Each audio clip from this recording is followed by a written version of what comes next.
Yo guys, it's KC3. Welcome back to another video. This is why the Los Angeles Lakers will not make the playoffs this season. I think they'll be good, but just not good enough to make it in the West. Hope you guys do enjoy.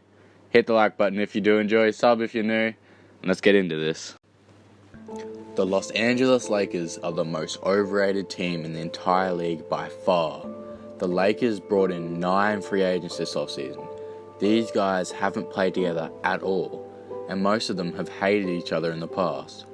All newly acquired teams take a while to gel, like the Miami Heat and the Cavs when LeBron came back.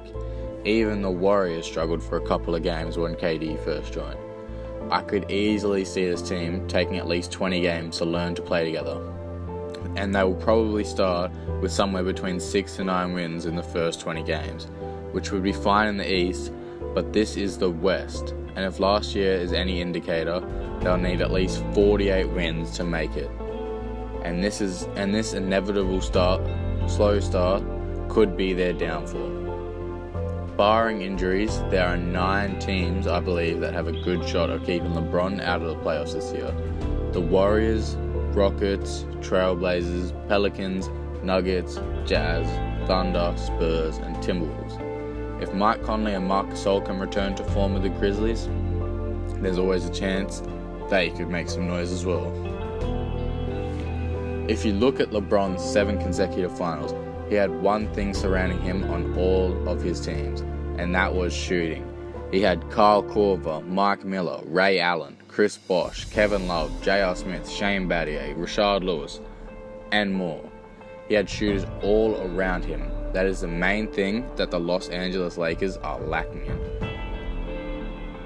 The only above average 3-point shooters they have around LeBron is Kyle Kuzma, KCP, and Josh Hart. No one else is even close to a good 3-point shooter on this team. In the modern NBA, that just isn't good enough. They were second last in 3-point shooting last season, and adding Rondo, Lance, JaVale, and Beasley isn't going to suddenly make them a good shooting team. Out of all the teams in the second round last playoffs, they were all above average shooters, and the 4 teams in the conference finals were arguably the 4 best shooting teams in the league. 3-point shooting is one of the biggest parts of the league at the moment, and teams that can't shoot are simply not good. When LeBron drives and kicks to the wide open player in the corner, instead of having George Hill, a 41.5% 3-point shooter, or Kyle Korver, or JR, or Kevin Love, he'll have to settle with Lonzo, or Rondo, or Lance, or Beasley, or even JaVale. Those odds aren't too good. To understand how the Lakers could break LeBron's streak of 13 straight playoff appearances, let's start with LeBron's Cavaliers. The 2017-18 Cavs made the NBA Finals, yes, but they were much less impressive in the regular season, winning 50 games to claim the 4th seed in the weaker Eastern Conference. Had they played in the West, Cleveland wouldn't have even made the postseason at all last season. Cleveland went 35-17 against teams from the Eastern Conference, but 15-15 against teams from the West.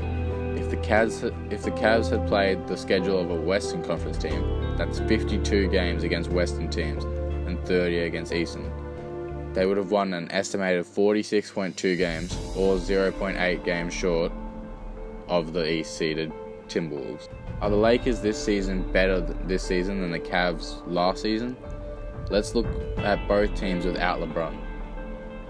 The Cavs had a net rating of -1.3 without LeBron on the floor last season, which was slightly better than the Lakers' -1.4. This will be the first time since the old Cavs teams that LeBron won't have another All-Star on his team. LeBron is filled with young future All-Stars and old past All-Stars, but no one other than him is there in their prime. And LeBron, I hate to break it, isn't in his prime anymore. LeBron is going to be in his 16th season. The only other NBA stars that were able to keep up the same production in their 16th season as their 10th season is Kobe, and barely. And that's it. Other NBA stars in their 16th season had taken a huge drop-off. As superhuman as LeBron is, don't expect to see the same dominant LeBron you have seen in the past.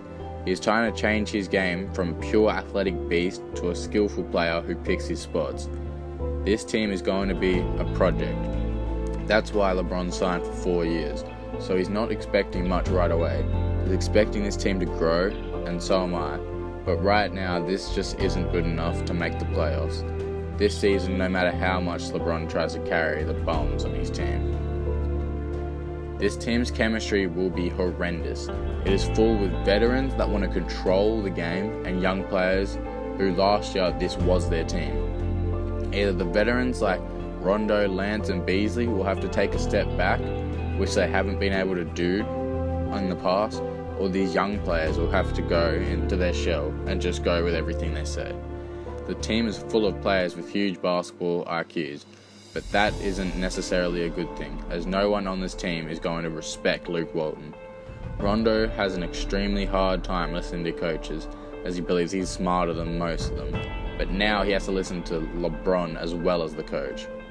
And LeBron is one of his biggest rivals in the past. This is going to have a huge impact on Lonzo, and it will stunt his growth tremendously. He is not an off-ball player. He isn't going to score 20 a night. He is a Jason Kidd type player, but right now, the way the Lakers are building this team, he might end up being more like Michael Carter-Williams instead of Magic. This team will be extremely close to the playoffs this season, but in my opinion, their slow start and lack of shooting will end up being too much for a 16th season LeBron to carry to the playoffs in a stacked West. The Los Angeles Lakers will not make the playoffs.